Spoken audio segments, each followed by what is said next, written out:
Canaveral, Florida. An unmanned Delta rocket carrying a $45 million military satellite is about to blast off. 9, 8, 7, 6, 5, 4, 3, 2, 1.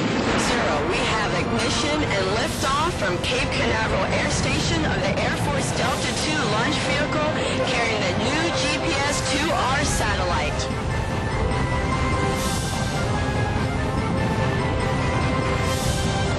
Then, just seconds into the mission, an explosion rocks the Cape.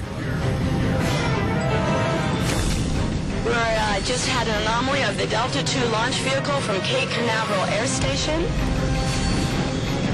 We need to secure the area. More than 250 tons of flaming debris and rocket fuel rain down from the sky.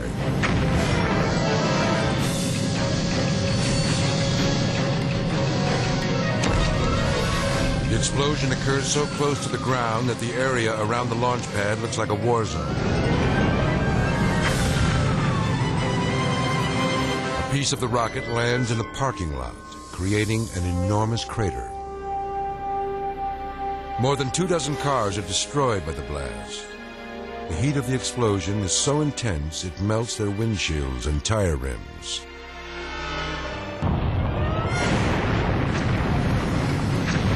Amazingly, no one is injured.